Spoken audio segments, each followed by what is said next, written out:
Imaginez vous vous levez un beau matin. Ce matin, vous décidez de faire comme ça le nettoyage. Vous décidez de bouleverser un peu tout dans la maison pour refouiller coin et recoin et voir ce qui se cache même dans votre maison. Parce qu'il y a bien évidemment plein de choses dans la maison et vous ne savez plus trop même ce qu'il y a à l'intérieur. Vous décidez donc de faire ménage général. Et vous décidez donc de dire, ok, je vais passer un peu par chaque endroit, par chaque pièce de cette maison. Et pendant que vous êtes en train de nettoyer, vous tombez sur quelque chose d'inattendu. Vous voyez comme ça une pièce briller quelque part au fond d'un carton. Et quand vous vous approchez, vous retirez cette pièce du carton, vous vous rendez compte que c'est une gravure qui est mentionnée dessus les effigies du Bitcoin. Le logo de Bitcoin étant gravé donc sur une pièce. Qu'est-ce que vous faites? Vous avez entendu parler de Bitcoin dans les médias. Vous avez entendu parler du Bitcoin un peu de partout. La télévision en parle, la radio en parle, vos amis à côté de vous en parlent.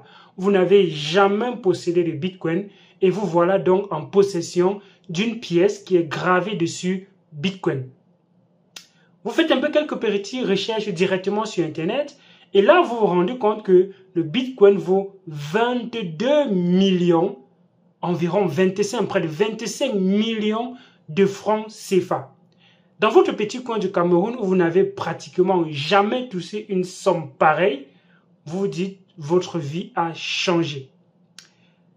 Vous commencez à vous précipiter un peu par et là, vous commencez à rechercher sur Internet comment vendre mon Bitcoin, où est-ce que je peux vendre, où est-ce que je peux, ainsi de suite. Et quand vous trouvez ces informations, alors il ne vous reste qu'à passer à l'acte. Le problème, c'est que les plateformes sur lesquelles on vous demande de vous connecter pour vendre ou bien acheter, vous ne comprenez pas toujours comment vous pouvez vendre cette pièce physique sur une plateforme comme CoinMarketCap ou bien sur un comme Binance ou bien sur un exchange décentralisé comme Pancake, soit parce que c'est revenu dans vos recherches. Et là, vous posez la question, je suis en possession de quelque chose de physique. Comment je peux donc revendre cela sur une plateforme dont je n'ai pas l'accès, ou bien j'ai même l'accès, mais comment je fais ça pour avoir, sur cette plateforme-là, avoir le Bitcoin là-bas pour pouvoir vendre? J'ai ça physiquement, comment je fais pour pouvoir vendre? Et là, tu fais un peu une recherche sur Internet, et tu vois, il y a Elvis Conjo qui parle des crypto-monnaies, et son contact est là en description de la vidéo, et dans presque tous ses canaux. Directement, qu'est-ce que tu fais? Tu contactes Elvis Conjo. Allô, Elvis Conjo, bonjour, comment tu vas? Je vais bien, merci. Et toi, comment tu vas? S'il te plaît, va droit au but. Elvis, je viens de trouver dans ma chambre, dans ma maison, une pièce de Bitcoin et je voudrais vendre. Comment je fais pour vendre cette pièce de Bitcoin? Et là, je tombe un peu de nu. Je dis, je ne comprends pas qu'est-ce qui est en train de se passer. Je dis, mais comment pouvez-vous me dire que vous avez une pièce de Bitcoin dans votre chambre? Comment vous avez fait pour avoir une pièce de Bitcoin dans votre chambre? Il me dit, mais c'est clair, j'ai ça physiquement. La personne m'envoie la photo. Voilà une photo, j'ai ça dans ma main actuellement. J'essaie un peu de réfléchir. Je ne comprends pas tout ce qui est en train de se passer. Pour moi, c'est un peu étrange. Et je lui dis, calme-toi d'abord. Essaye de te calmer et on va en parler minutieusement. Laisse-moi le temps de réfléchir, de comprendre comment cela est possible que tu aies un Bitcoin de façon physique. Je suis tellement surpris par cette information que je viens de recevoir. J'essaie un peu d'analyser. Je lui dis, bon, déjà, ce que tu dois comprendre, c'est que le Bitcoin, c'est une crypto-monnaie, donc c'est une monnaie numérique qui fonctionne uniquement au-dessus de ce qu'on appelle une blockchain. Ça veut dire qu'en réalité, le Bitcoin n'est qu'un chiffre et la personne qui peut justement transférer ce chiffre pour envoyer à quelqu'un d'autre, c'est la personne qui a une chose qui est la plus importante dans cet écosystème, qui est la clé. Et cette clé, pour la rendre facile à retenir par les êtres humains, on a mis une série de mots qu'on appelle donc une phrase mnémonique. Cette phrase mnémotique n'est en réalité qu'une représentation d'une série longue et complexe de chaînes de caractères où il n'y a pas d'espace. Donc, quand vous me dites que vous détenez un Bitcoin physique, je suis un peu surpris. Le fait d'avoir un métal sur lequel on a gravé l'effigie du Bitcoin n'en fait pas un Bitcoin. Ça peut faire, en fait, ce métal peut être le Bitcoin à condition, et uniquement à condition que la personne a pris le soin de graver sur cette pièce également les codes de cette clé qui te permettra justement d'être en possession de cette phrase mnémotique. Ou bien la personne a adossé cela à un autre élément que vous n'avez pas, par exemple, qui est cette clé, qui est un endroit où il y a, ou bien c'est un QR code qui détient justement cette clé et qui vous fait donc l'heureux propriétaire de ce Bitcoin. Donc, est-ce que vous avez autre chose en dehors de cette pièce? La personne me dit non, j'ai uniquement cette pièce. Comment je fais donc pour la vendre? Je dis non, malheureusement, ce que vous avez, ce n'est pas du Bitcoin. C'est tout simplement une pièce de métal sur laquelle on a gravé le logo du Bitcoin. Et le logo du Bitcoin n'en fait pas justement le Bitcoin parce qu'on peut changer ce logo à tout moment. Donc ce logo du Bitcoin, ce n'est qu'un logo en fait. Et il me dit, qu'est-ce que tu veux par là me dire? Donc tu es en train de me dire que ce que je viens d'avoir dans ma main, si ce n'est pas un Bitcoin, donc les 25 millions que je pensais que j'avais, je ne les ai pas. Dis-moi un peu ce qui se passe. Qu'est-ce qui se passe? Est-ce que tu es même sûr que tu connais même ce que tu es en train de parler là? Il dit, ok, ce que tu vas faire, c'est de ne pas te précipiter. Peut-être il y a les informations dans cette pièce que tu n'as pas. Est-ce qu'il y a un autre carton à côté? Il regarde, il n'y en a pas. Est-ce qu'il y a autre chose à côté avec une autre information autour de cette pièce? La personne dit, non. Alors, je suis désolé, monsieur, tu n'as pas un Bitcoin. Tu as simplement une pièce de métal avec le logo du Bitcoin gravé dessus. La meilleure chose que tu peux espérer de cette pièce, c'est aller la revendre chez un bijoutier ou bien chez quelqu'un qui fond les métaux pour en fabriquer quoi que ce soit. Et au moins, tu vas pouvoir récupérer la valeur que cette pièce vaut en tant que métal et non en tant que Bitcoin. Mais lui dit ça comme ça, c'était un peu bizarre parce que je me dis, mais est-ce que j'ai forcément toute la connaissance nécessaire pour pouvoir lui répondre? Peut-être qu'il y a des informations que moi je n'ai pas et que cette personne pourrait justement commettre une erreur à cause de moi. Je lui dis non, je ne fais pas ça actuellement. Prends encore du temps, essaie encore de réfléchir, essaie encore de chercher.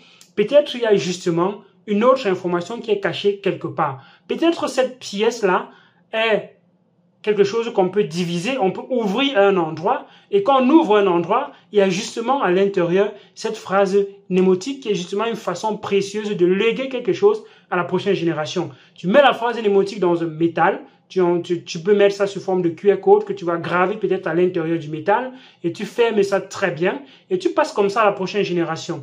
On verra simplement au-dessus, c'est un métal ou bien avec quelque chose dessus. Mais alors qu'en réalité, à l'intérieur de ce métal, il y a quelque chose qui justement permet d'entrer en possession de cette crypto-monnaie.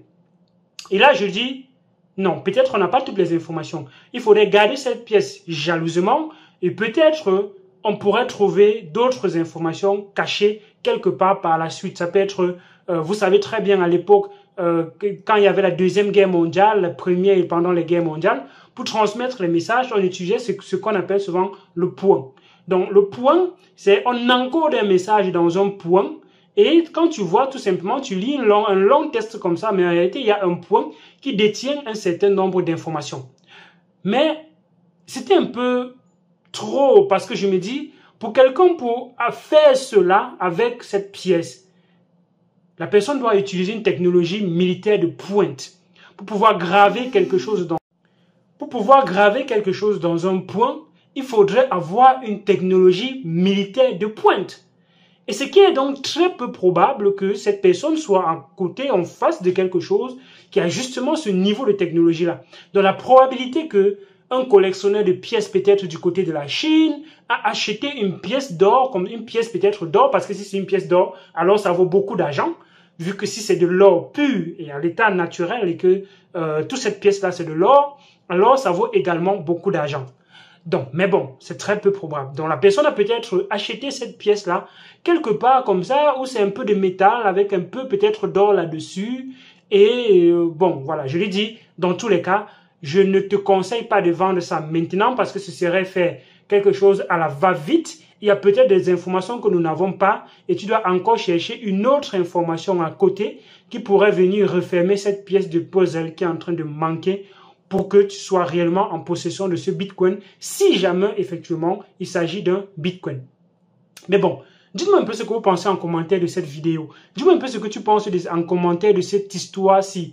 Qu'est-ce que tu aurais répondu à la personne? Pour moi, ça me semble toujours pas vrai, semblable. Pour moi, c'est pas du Bitcoin parce que je sais comment le Bitcoin fonctionne. Ça fonctionne au-dessus de la blockchain. Et donc, pour pouvoir en posséder, il faudrait avoir une autre information qui va te permettre justement de transférer ces propriétés-là ou bien de posséder cela et de manipuler cela d'une certaine façon. Donc, si tu n'as pas cette information, en réalité, tu n'as pas le Bitcoin.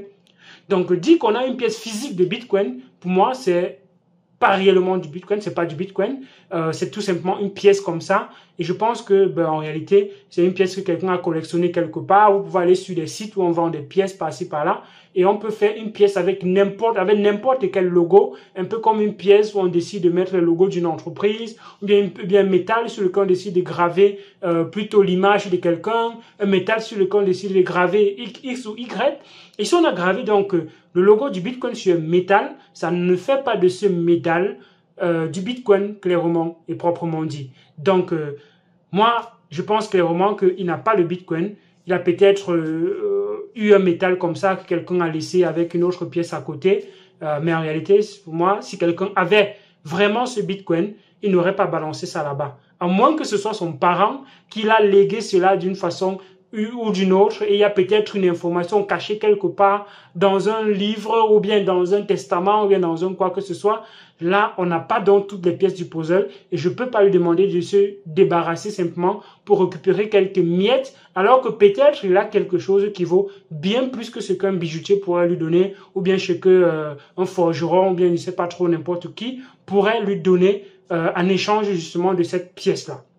Donc, si c'était toi, qu'est-ce que tu aurais fait? Si tu te retrouves donc en possession comme ça d'un Bitcoin et qu'il est réel, qu'est-ce que tu vas faire immédiatement? Je veux voir ta réaction en commentaire de cette vidéo. Like et partage la vidéo, permettre à d'autres personnes de comprendre comment la blockchain et les crypto-monnaies fonctionnent. Parce que si cette personne connaissait comment la blockchain et les crypto-monnaies fonctionnent, je pense qu'il aurait au moins encore douté avant de m'appeler, ou bien il aurait quand même un peu cherché d'autres informations connexes, parce que dès qu'il a vu la pièce, l'idée, la première chose, c'était de vendre. La première chose, c'était de vendre. Et ça montre à suffisance comment les gens ne comprennent pas. Même si tu as un Bitcoin aujourd'hui, la meilleure chose n'est pas forcément de vendre. Tu peux faire bien d'autres choses avec. Tu peux déposer ce Bitcoin quelque part pour prêter de l'argent que tu as besoin d'utiliser présentement. Si c'est réellement un vrai Bitcoin, moi, je ne le vendrai pas. Et j'ai déjà expliqué comment est-ce qu'on fait avec des stratégies pour pouvoir posséder ce qu'on a pendant le plus longtemps possible et rester toujours liquide. Le liquid staking, il y a tellement de choses qui existent, de mécanismes qui existent pour rester toujours liquide. Dis-moi donc ce que tu penses en commentaire de cette vidéo. Abonne-toi et partage la vidéo à d'autres personnes et ne rate aucune des vidéos sur la chaîne Elvis Conjo. Les liens de formation sont en description de cette vidéo, ainsi que les liens pour sécuriser ton wallet et acheter donc ta clé Nano Ledger. À d'autres vidéos sur la chaîne, porte-toi bien. Ciao.